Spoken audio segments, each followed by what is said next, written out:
कभी चीन के प्राचीन समय में 3 बूढ़े संत रहा करते थे। उनके नाम आज किसी को याद नहीं, क्योंकि उन्होंने कभी किसी को बताए ही नहीं।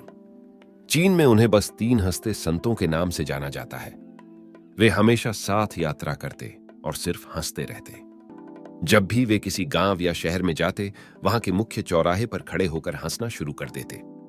धीरे धीरे वहां के लोग और राहगीर भी हंसी रोक नहीं पाते और हंसने लगते। और फिर एक छोटी हंसती भीड़ इकट्ठा हो जाती और अंत में पूरे गांव या शहर में हंसी फैल जाती।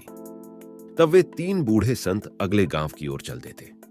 उनकी हंसी ही उनकी एकमात्र प्रार्थना थी, उनकी सिर्फ शिक्षा, क्योंकि वे कभी किसी से बात नहीं करते थे। वे बस पूरे चीन में वह स्थिति बनाते और चाहे जाते थे, उन्हें प्यार और सम्मान मिला। लोगों ने इससे पहले या बाद में ऐसे आध्यात्मिक शिक्षक नहीं देखे। ऐसा लगता था कि वे बता रहे हों कि जीवन को केवल हंसने के लिए एक महान अवसर के रूप में लेना चाहिए, मानो उन्होंने कुछ ब्रह्मांडीय मजाक की खोज की हो। इसलिए वे यात्रा करते और हंसते रहे, चीन भर में खुशी और आनंद फैलाते रहे।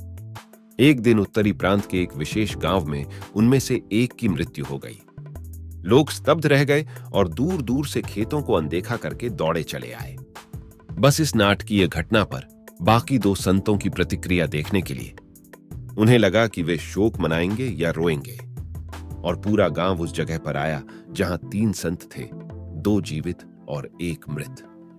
लेकिन बचे हुए 2 संत और भी जोर से हंस रहे थे। वे हंसते और हंसते जा रहे थे और रुक नहीं पा रहे थे। इसीलिए कुछ अच्छे लोग जो इस दृश्य को विश्वास नहीं कर रहे थे, उनके पास आए और उनसे पूछा कि वे अपने मृत मित्र के लिए बिल्कुल भी शोक क्यों नहीं मना रहे। और एक बार संतों ने वास्तव में जवाब दिया, क्योंकि कल तुम्हारे गांव की ओर आते समय उसने शर्त लगाई थी कि हम तीनों में से कौन पहले दूसरे 2 को हराकर मरेगा, और अब उसने जीत लिया। वह बूढ़ा शरारती। उसने तो वसीयत भी तैयार कर रखी थी। परंपरा के अनुसार मृतक को धोना और उसके कपड़े बदलने की जरूरत होती है, उसे चिता पर रखने से पहले। लेकिन उस वृद्ध साधु ने स्पष्ट रूप से कहा था कि उसके पुराने कपड़े उसी पर रहने दें, क्योंकि वह एक दिन के लिए भी कभी गंदा नहीं हुआ था। मैंने कभी इस दुनिया की गंदगी को अपनी हंसी के जरिए मुझ तक पहुंचने नहीं दिया। उसकी वसीयत में ऐसा उल्लेख था। तो उस बूढ़े आदमी का शरीर उसी वस्त्रों के साथ चिता पर रखा गया जो वह पहुंचने पर पहने हुए था। और जैसे ही आग जलाई गई और उसके कपड़ों को छाटने लगी, सबकी हैरानी के लिए अचानक 100 रंगों की आतिशबाजी ऊपर नीचे और हर दिशा में फटने लगी। और अंत में वहां इकट्ठे हुए लोगों ने भी उन 2 बुद्धिमान संतों की हंसी में साथ दिया।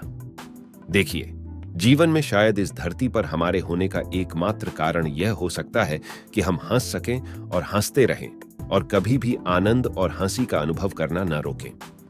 तो अगली बार जब आप किसी समस्या का सामना करें, आईने में देखें और बस समस्या को हंसी में उड़ा दें, क्योंकि आपकी खुशी ही आपको जीवंत बनाती है। देखने के लिए धन्यवाद और खुश रहें।